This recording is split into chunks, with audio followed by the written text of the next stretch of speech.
प्रिय विद्यार्थियों, आज हम चर्चा करने जा रहे हैं अकबर की धार्मिक नीति पर। हम अकबर को इस रूप में भी याद करते हैं कि अकबर ने भारत में सभी धर्मों के बीच एक समन्वय स्थापित करने का प्रयास किया था। अकबर का मानना था कि सभी धर्मों में अच्छी अच्छी बातें कही गई हैं और अच्छाइयों को ही प्रोत्साहित करने का प्रयास किया गया है। अकबर ने इबादत खाने में जो सभी धर्मों के लोगों से मुलाकात की और विभिन्न धर्मों के विद्वानों से चर्चा की, अंततः अकबर इन चर्चाओं से इस निष्कर्ष पर पहुंचा कि सभी धर्मों का मार्ग एक प्रकार से उस अल्लाह तक या ईश्वर तक ही जाता है और इस कारण अकबर ने सभी धर्मों के बीच सामंजस्य स्थापित करने का प्रयास किया और एक ऐसी नीति आगे बढ़ाई जिसमें सभी धर्मों का समन्वय हो और इस आधार पर सार्वलौकिक सहिष्णुता अर्थात सभी धर्मों के प्रति सहिष्णु होना, सभी धर्मों का सम्मान करना, सभी धर्मों की अच्छाइयों को स्वीकार करना, इस तरह जो सार्वलौकिक सहिष्णुता कहा जाता है, इसे ही अकबर की धार्मिक नीति के अंतर्गत हम सुलह ए कुल के रूप में भी जानते हैं। हम चर्चा करेंगे कि अकबर की धार्मिक नीति के पीछे क्या कारण थे और विभिन्न इतिहासकारों ने, विभिन्न विद्वानों ने अकबर की धार्मिक नीति को किस तरह मूल्यांकित करने का प्रयास किया है। प्रसिद्ध विद्वान विंसेंट स्मिथ और के निजामी का मानना यह है कि अकबर स्वयं को एक पैगंबर शासक के रूप में स्थापित करना चाहता था, इसलिए पैगंबर शासक का रुतबा प्राप्त करने की जो चेष्टा अकबर ने की, उसी पैगंबर के रूप में शासन करने वाले एक शासक की छवि को प्राप्त करने के लिए अकबर ने इस तरह की धार्मिक नीति अपनाई और अकबर अपनी धार्मिक नीति के तहत अपने को एक प्रकार से पैगंबर शासक घोषित करना चाहता था और ये चाहता था कि जनता उसको इस रूप में स्वीकार करे। दूसरा जो महत्वपूर्ण बिंदु है अकबर की धार्मिक नीति का, उस बिंदु को अतहर अली ने इस रूप में स्थापित किया है कि अकबर भारत में एक धर्मनिरपेक्ष राज्य की स्थापना करना चाहता था, इसलिए उसने ऐसी धार्मिक नीति अपनाई जिसमें सभी धर्मों को सम्मान प्राप्त हो और इस्लाम को कोई विशेष महत्व इस कारण उसने नहीं दिया और इसीलिए उसने इस्लाम के जो कट्टरपंथी मुल्ला मौलवी थे, धीरे धीरे उनको जो है उनके प्रभाव को कम किया और बाद में जो महज़र की घोषणा हुई, उस घोषणा के परिणाम स्वरूप यह स्पष्ट हो गया कि यदि किसी मुद्दे पर, किसी मामले में मुल्ला मौलवियों के बीच विवाद हो तो अकबर को ये अधिकार होगा कि वो अपनी समझ के अनुसार या राज्य की भलाई के अनुसार निर्णय ले सके। आई.एच. कुरैशी कहते हैं कि अकबर की धार्मिक नीति का उद्देश्य एक प्रकार से परंपरावादी इस्लाम का उत्पीड़न करना था। कुरैशी का मानना यह है कि अकबर ने जो सुन्नी मुस्लिम मौलवियों को, या हम एक कह सकते हैं कट्टर मुल्ला मौलवियों को, एक प्रकार से उनके प्रभाव में जो कमी की, तो इस तथ्य को कुरैशी इस रूप में देखते हैं कि उनका मानना है कि अकबर जो है, जो पारंपरिक इस्लाम धर्म था, उसके विरुद्ध कार्य कर रहा था, और इसी की आलोचना बदायूंयों ने भी इसी प्रकार की है। इक़्तिदार आलम खां का मानना है कि अकबर जो है प्रशासक वर्ग, विभिन्न जाति एवं धर्मों के बीच एक संतुलन स्थापित करना चाहता था। इसलिए अकबर ने एक ऐसी धार्मिक नीति आरंभ की जिसमें सभी जातियों धर्मों का सम्मान हो और सबको समान महत्व प्राप्त हो सके। कुछ विद्वानों का मानना है कि अकबर अपनी संप्रभुता के सिद्धांत को सार्वजनिक रूप से स्वीकार करवाना चाहता था, और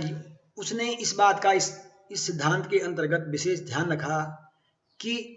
सभी धर्मों और सभी जातियों के लोग उसे बराबर स्वीकार्यता प्रदान करें, अर्थात सभी जाति एवं धर्मों के बीच उसकी लोकप्रियता, उसके शासन की अच्छाई बनी रहे। इस तरह विभिन्न कारण हैं, या हम ये कह सकते हैं विद्वानों के इस संदर्भ में विभिन्न मत हैं, और इन मतों के आलोक में अकबर की धार्मिक नीति को समझने के लिए एक विस्तृत अध्ययन की आवश्यकता होती है। निश्चित ही हम विभिन्न जो अकबर के शासन के विभिन्न चरणों के अंतर्गत हम अकबर की धार्मिक नीति का अध्ययन करेंगे कि किस तरह विभिन्न चरणों में अकबर की नीति में परिवर्तन और क्रमिक विकास आता गया। हम देखते हैं कि जो अकबर की धार्मिक नीति का प्रथम चरण था 1562 ईस्वी से 1574 ईस्वी के बीच, इस चरण में अकबर के भावी धार्मिक नीति की हमें एक झलक मिलती है, और एक अंदेशा होता है कि अकबर इस तरह अपनी नीति को आगे बढ़ाएगा, क्योंकि अकबर ने एक महत्वपूर्ण निर्णय ये लिया कि अब तक, या हम यूं कहें कि अकबर से पहले युद्ध में जो बंदी बनाए गए सैनिक होते थे, उनके परिवारों को दास बनाया जाता था, और ये प्रथा जो है निरंतर चलती आ रही थी। इस संदर्भ में अबुल फजल या फैजी, इनका मानना ये था कि यदि कोई सामंत या कोई सेना नायक यदि दुर्व्यवहार करता है या कोई बुरा बर्ताव और उसे करता है, तो इसके लिए उसके परिवार के सदस्य दोषी नहीं माने जा सकते, क्योंकि किसी भी व्यक्ति की अच्छाई या बुराई के लिए वह स्वयं उत्तरदायी होता है, न कि उसके परिवार के सदस्य। तो इस बात को ध्यान में रखते हुए अकबर ने सर्वप्रथम युद्ध में बंदी बनाए गए सैनिकों के परिवारों को दास बनाने की प्रथा बंद कर दी, जिसे एक उदार शासन के रूप में देखा गया। दूसरा महत्वपूर्ण जो कदम था अकबर का, कि अकबर ने 1563 ईस्वी में जो हिंदू धर्म के जो विभिन्न तीर्थ स्थान थे, उन तीर्थ स्थानों की यात्रा पर जो है हिंदुओं से तीर्थ यात्रा कर लिया जाता था, या हम ये कह सकते हैं कि गैर मुस्लिमों से, उसमें बौद्ध जैन भी सम्मिलित हो सकते हैं, तो गैर मुस्लिमों से जो तीर्थ यात्रा कर लिया जाता था, अकबर ने 1563 ईस्वी में उसे समाप्त कर दिया। अकबर का मानना ये था कि यद्यपि गैर मुस्लिमों का धर्म या कोई धर्म ऐसा हो सकता है कि वो भ्रमित करने वाला हो या ईश्वर तक पहुंचने का वो सही मार्ग न हो, लेकिन तब भी वो धर्म ईश्वर से मिलने का या अल्लाह से मिलने का प्रयास करता है, तो इसलिए किसी भी धर्म के धार्मिक स्थान की यात्रा पर कोई पाबंदी या उस पर कोई इन यात्राओं पे कोई कर लगाना उचित नहीं है। इस कदम को जो है विभिन्न विद्वान अकबर की उदार धार्मिक नीति का आरंभ भी मानते हैं। अगला महत्वपूर्ण कदम था अकबर का, जो उसकी धार्मिक सहिष्णुता एवं धार्मिक उदारता को सिद्ध करता है, वह था गैर मुस्लिमों से जजिया कर की समाप्ति। या हम कह सकते हैं कि 1564 ईस्वी में अकबर ने हिंदुओं से, या हम कह सकते हैं गैर मुस्लिमों से, जो जजिया कर हटाया। इससे भी यह आभास होता है कि अकबर एक उदारपंथी नीति पर, एक उदारवादी धार्मिक नीति अपनाना चाहता था। इसकी झलक हमें अकबर के शासन के प्रथम चरण में देखने को मिलती है। द्वितीय चरण जो अकबर का था, वह चरण 1575 ईस्वी से 1579 ईस्वी के बीच माना जाता है। इस अवधि में अकबर ने जो विभिन्न धर्मों के प्रति एक रुचि प्रदर्शित की और विभिन्न धार्मिक विद्वानों से वाद विवाद किया, उनसे विभिन्न धर्मों के बारे में चर्चा की। और इस चर्चा के लिए अकबर ने एक विशेष भवन, जिसे हम इबादत खाना कहते हैं, इबादत खाना की स्थापना अकबर ने 1575 ईस्वी में की। और इसका उद्देश्य था कि सभी धर्मों के गूढ़ रहस्य को समझना, सभी धर्मों के बारे में जानना। और इसके लिए अकबर ने विभिन्न धर्मों के विद्वानों, दार्शनिकों आदि को इबादत खाने में बुलाया और उनसे विस्तृत चर्चा की। प्रारंभिक दौर में अकबर ने वाद विवाद के लिए सुन्नी मत के और उसी के इर्द गिर्द जो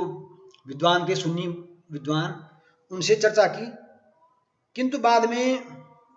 अकबर को लगा कि एक बहुत सीमित दायरा है कि अगर वो सुन्नी मत के विद्वानों से ही चर्चा करता है। फिर उसने शिया मत के विद्वानों को भी इसमें शामिल किया। फिर आगे उसे और जिज्ञासा हुई, फिर उसने ईसाइयों, यहूदियों, जोरास्त्रियों तथा हिंदू आदि विद्वानों के लिए भी इबादत खाने के दरवाजे खोल दिए। और इबादत खाना में उसने विभिन्न विषयों पर, विभिन्न दार्शनिक विषयों पर गहन चर्चा, गहन मंत्रणा की। इसका प्रभाव यह हुआ कि अकबर यह समझ गया कि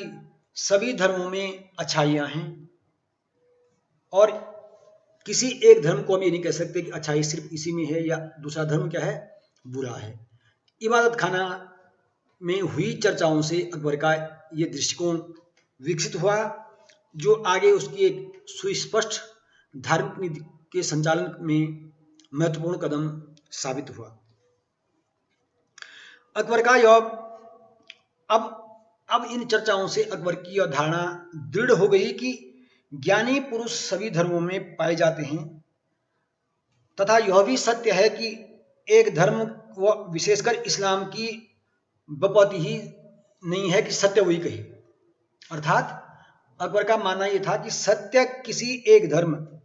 विशेषकर इस्लाम की बपौती नहीं है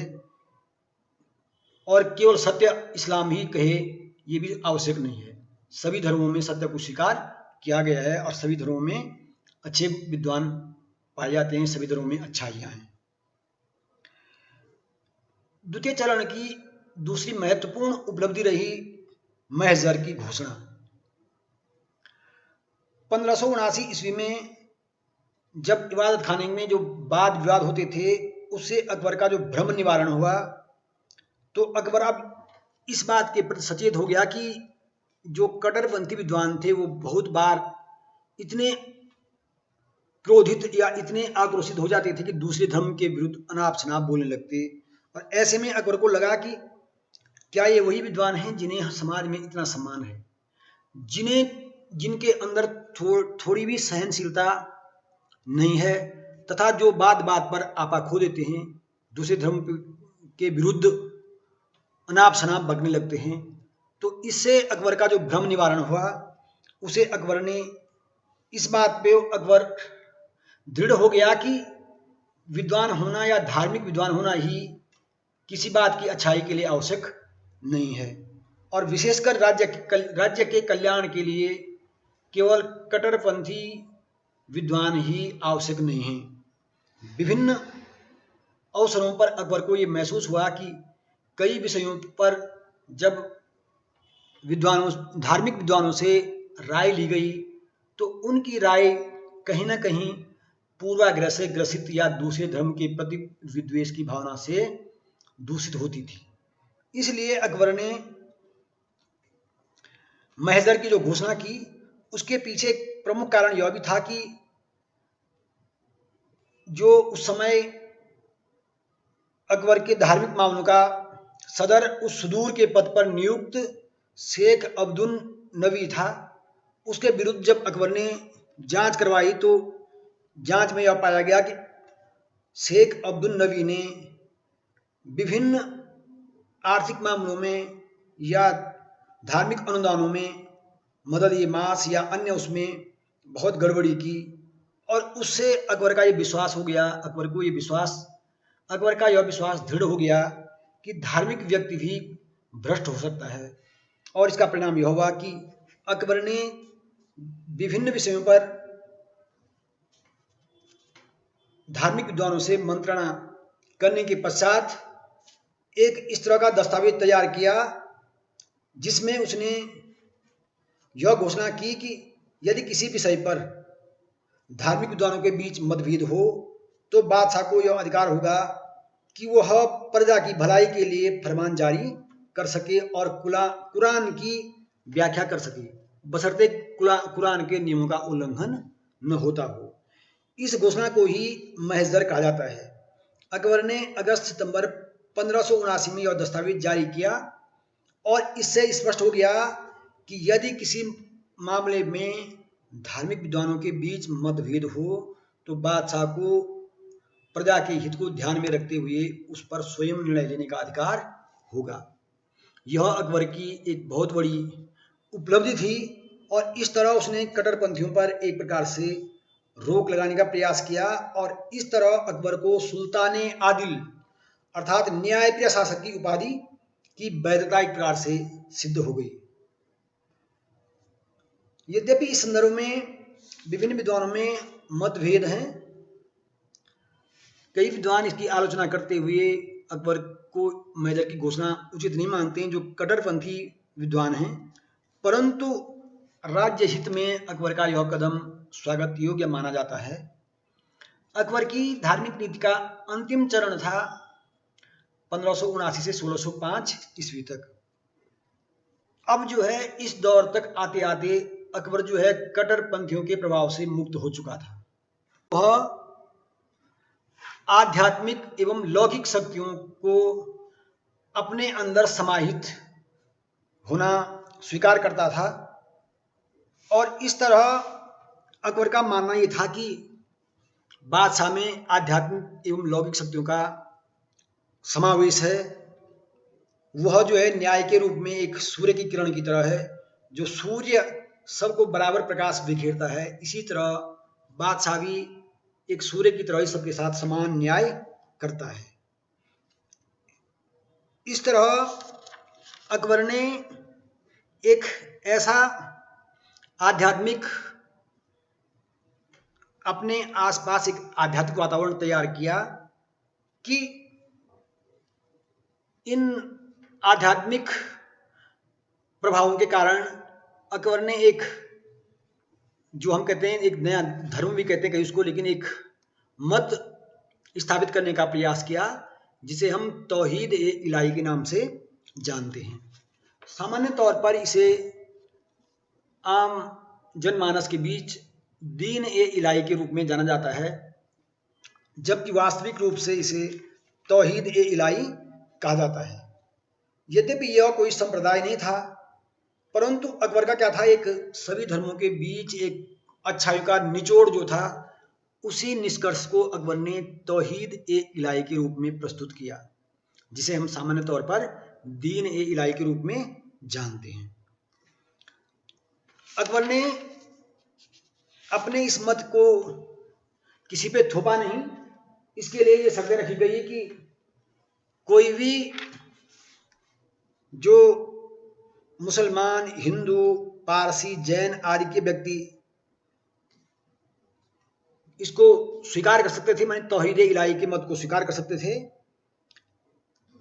तथा इसके लिए अकबर की स्वीकृति आवश्यक थी। और इस तरह अकबर ने तौहीद इलाही को आगे बढ़ाने का प्रयास किया। यद्यपि इस संदर्भ में विद्वानों का मानना है कि अकबर ने तौहीद इलाही के ज़्यादा सदस्य नहीं बनाए और न ही ज़्यादा सदस्य बनाने की रुचि ली, परंतु एक प्रकार से सभी धर्मों की अच्छाइयों के रूप में एक प्रकार से जो एक मत जो स्थापित करने का प्रयास अकबर ने किया, उसे हम एक सभी धर्मों के प्रति सम्मान या हम सहिष्णुता की नीति के रूप में स्वीकार कर सकते हैं। इस तरह अकबर की जो विचार पद्धति थी तौहीद इलाही के अंतर्गत, उसी को एक प्रकार से सार्वलौकिक सहिष्णुता, या जिसे मैंने शुरू में कहा था सुलह ए कुल